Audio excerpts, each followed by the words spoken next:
Hi friends, welcome back to the RAG Master series.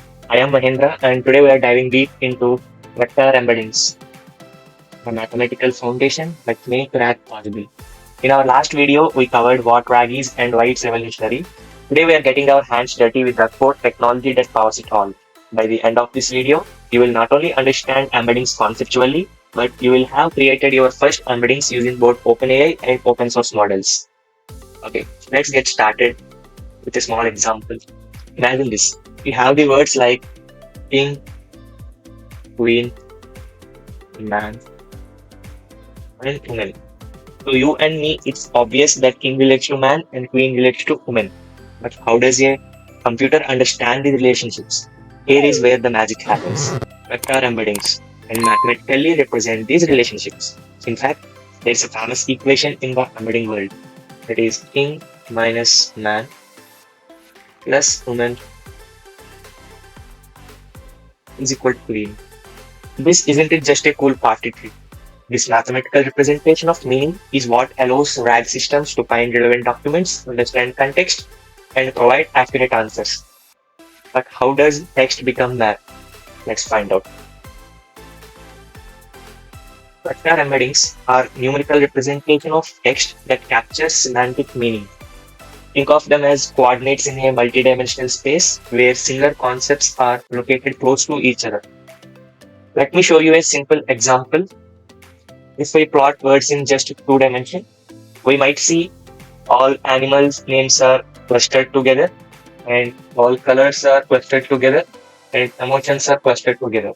But real embeddings don't use just two dimensions. OpenAI's embeddings use 1536 dimensions. The 1536 different numerical values for each piece of text. You may ask me, why so many dimensions? Yes, each dimension can capture a different aspect of meaning. Suppose dimension 1 can capture positive versus negative sentiment, and dimension 50 may represent abstract or concrete concepts. Similarly, dimension 200 might represent technical versus casual language. The more dimensions, the more relationships the model can capture. The key insight here is distance in embedding space represent semantic similarity. Words or sentences that are close together in this high-dimensional space have similar meanings. So look at this graph. Here the artificial intelligence and machine learning, these two sentences were clustered together because they have almost same meaning but different words. Similarly, a cat sits on the mat or a feline rests on the car.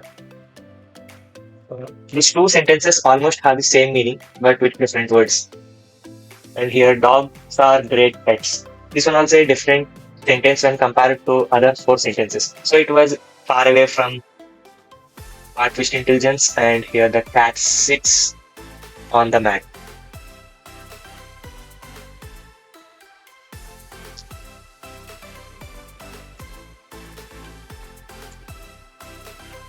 Okay. You might be wondering, how do we create these magical number representations? The answer lies in neural networks trained on a massive amount of text. There are mainly three steps how words or sentences converted into embeddings. Step one is massive text collection. Models are trained on billions of web pages, books, and articles. We are talking about trillions of words. I mean, every web page will contain trillions of words. So it's a large dataset and a massive text collection. Step two is learning relationships. The network learns by trying to predict words in context. Suppose there is a sentence like, the cat sat on dash. The model will learn that mat, chair, or cloth are likely the next words for this sentence. The step 3 is encoding meaning. Through this process, the network develops internal representations that capture meaning. Words used in similar concepts get similar representation. As we have shown here, the cat sits on the mat and a feline rests on the path have the same semantic meaning. So the representation of these sentences will almost same. So they were clustered together. After training on a massive datasets, these models can take any text and even new text that they have never seen before and can convert it into meaningful vectors. Think of it like learning a new language after studying thousands of examples. You start to understand not just individual words, but the relationships between them. Alright, enough theory. Let's get our hands dirty and create some embeddings. We will use both OpenAI embeddings and an open source alternative called sentence transformers. First, let's set up our environment. I will be using Python and I have created a Honda environment for this tutorial.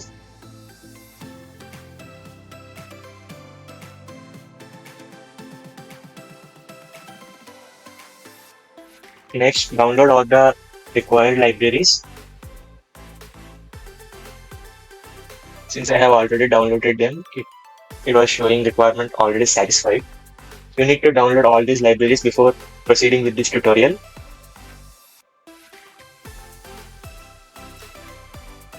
First, we shall import all the required libraries. First one is import OpenAI. Next, we will be importing sentence transformer. Sorry.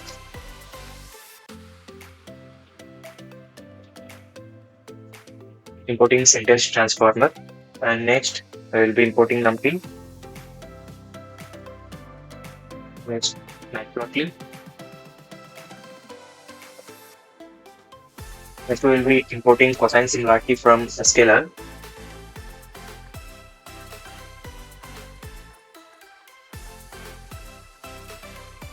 These are the required libraries. Next, we need to get the OpenAI API key for generating OpenAI embeddings. For that, go to the OpenAI website, API keys. I will provide the link in the description. Create new secret API keys. Give any name. And click create secret key. Key will be generated. Copy it.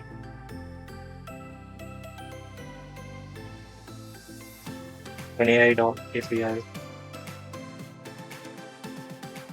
I will be using it directly here and I will revoke this key after this video. So while you are practicing the tutorial, create your own API key. Don't worry, embeddings are very affordable, usually costing just pennies. Let's define a function to create OpenAI embeddings.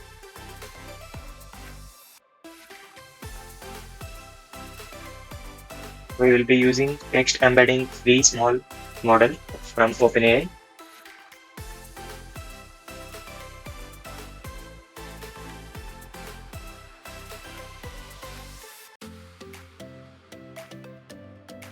For generating the embeddings, let's take some sample text. I will be copying some sentences. Now let's generate the embeddings for these sentences.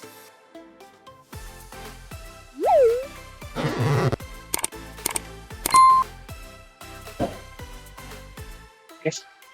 Next, I will be printing these text and those embeddings.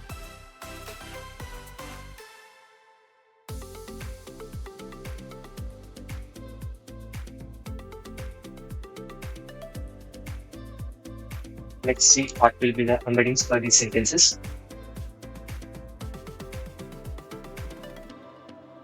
Oh, sorry. Here I have written wrong. Let's test it again. See, it has creating the embeddings for the sentences.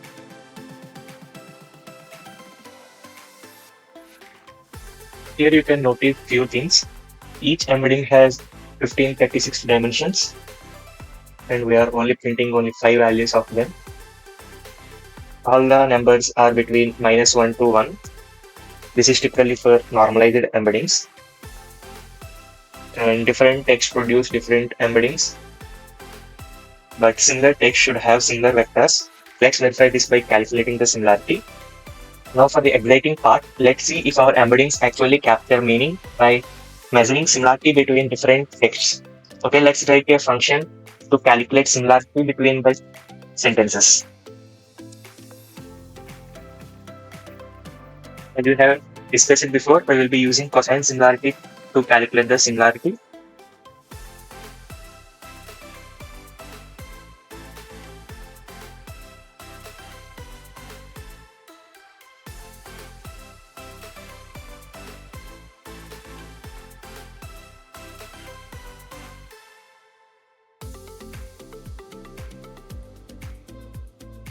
We will be printing up to 3 decimals, the cosine similarity between the sentences. Our function is ready to calculate the similarity between the sentences. Next,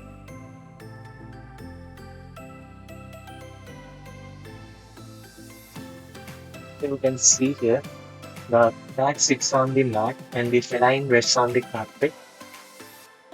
We have almost 0.6330 similarity. If we compare the cat sits on the mat and dogs are great pets, both are different meaning, right? So if we see here, the similarity is 0.2260, and the cat sits on the mat and artificial intelligence is transforming technology. These two sentences are completely different. So we can see the similarity is 0.600. Similarly for the fifth statement also. If we consider artificial intelligence is transforming technology and machine learning revolutionized software development, the similarity is 0.530. Because the words are different, but almost the meaning is same. So the similarity is greater than 0.5. This is the power of embeddings. They capture meaning, not just word matchings. We can see the cat sits on the mat and a feline rests on the carpet. Embeddings were capturing the meaning of the sentences. Okay, now let's try the same experiment with sentence transformers, a fantastic open source alternative that runs locally on your machine. No API keys are required for this. It's completely free, in other words. Okay. Let's write a function to generate embeddings using sentence transformer.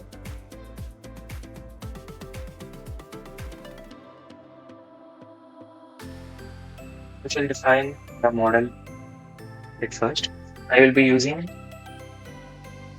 all mini LM M6V2 model from sentence transformer. We will be returning these embeddings. Okay, let's see what will be the embeddings for the sentences generated by this sentence transformer.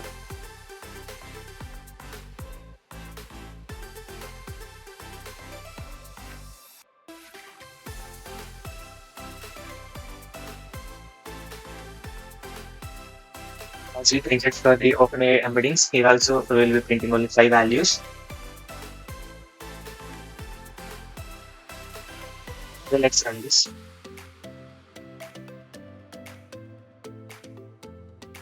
Fact 6 on the mat. Embeddings generated by the sentence transformer is as follow.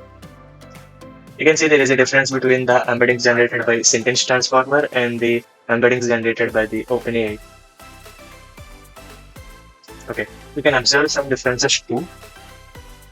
Sentence transformer has the dimension 384, and for the OpenAI, as we discussed it, the dimension is 1536, and quite larger than the sentence transformer.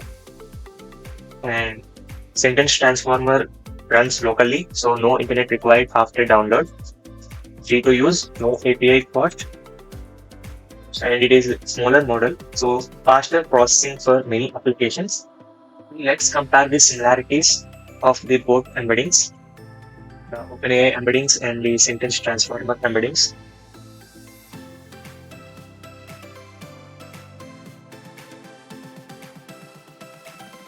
Let's calculate similarity matrix. And the inputs will be HT embeddings and the sample text.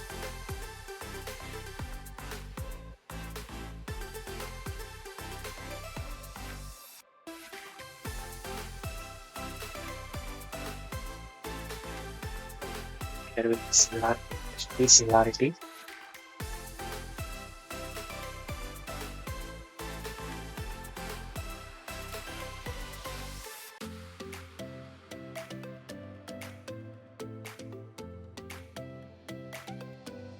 Let's run this code. And now you can see both models capture similar semantic relationships, though it's slight differences in exact scores. The beauty is that both understand meaning beyond just word matching.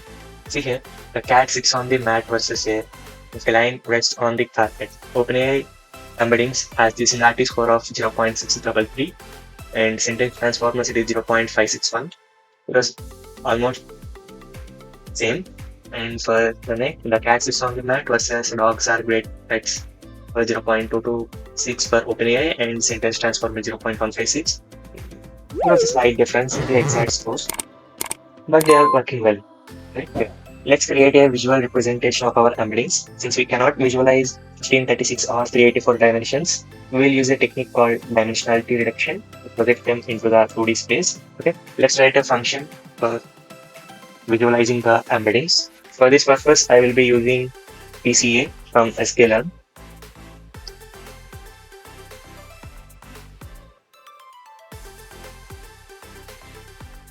It's working matplotlib. I lost for having the graph. Sorry. Okay, now let's define the function.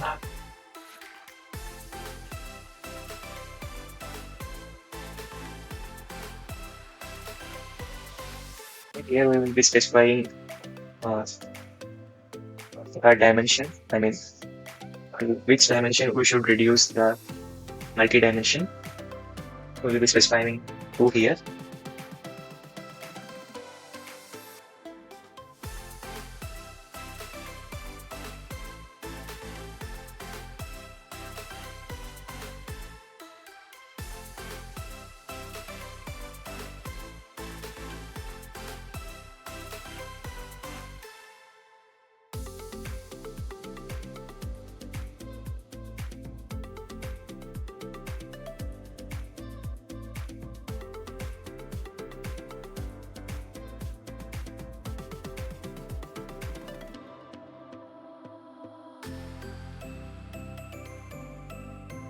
Okay, now our function is ready for visualizing the embeddings. Let's call the function. So yeah, for this function is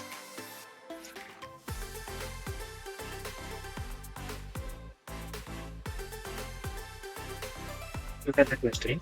The two cat-related sentences were closer together, and the AAML sentences form their own cluster. The dog sentence sits somewhere in between. This visual proves that embeddings capture semantic similarity. Before we wrap up, let me share some crucial tips for working with embeddings in practice. And first one is choosing the right model. If we consider OpenAI embeddings, it has excellent quality and performance, regular updates and improvements, great for production applications, but requires API calls and cost money. Data sent to external servers. These two are the disadvantages of using OpenAI embeddings, but cost is not a factor to be considered in case of embeddings. It was just a small amount.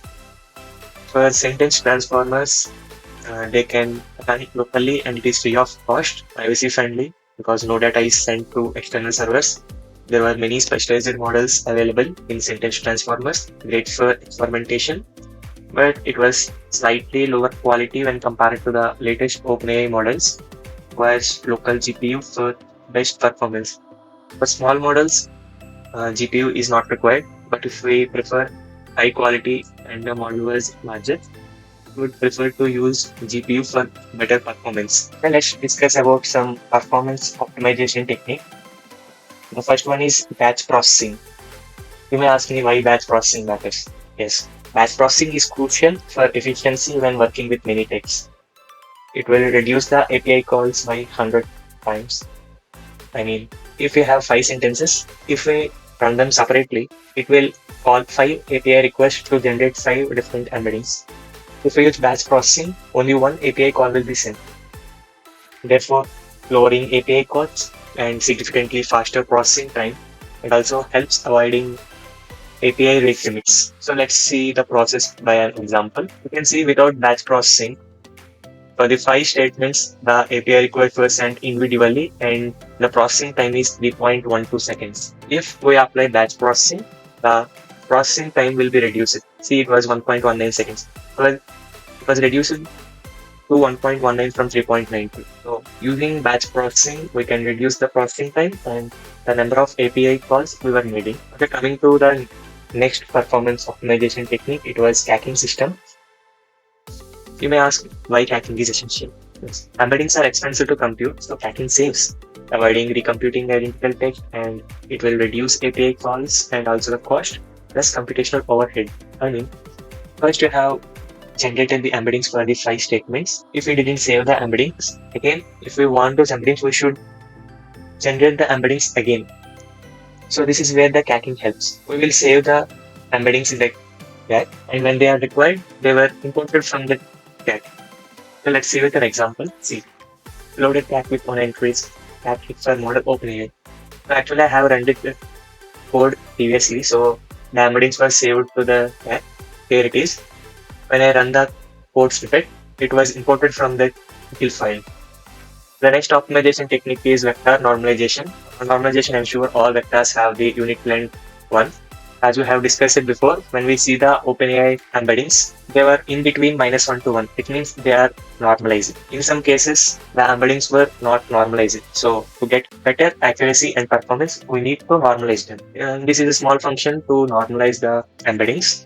Since OpenAI embeddings were normalized before, so here it is showing 1 for vector 1, vector 2. And the next performance optimization technique is choosing the right model, as we discussed it before. Let us see a implementation of the performance optimization technique. If you see, we have 2 sentence transformers here. One is a general model and the other is a question answer model. If we test both of them and calculate similarity for the both models, we can see general model similarity is 0.506 and question answer optimized model similarity is 0.410. Actually, these 2 questions were general, not a question answer. So general model similarity is higher than question answer model. Next, coming to common pitfalls. The first thing is don't mix embedding models.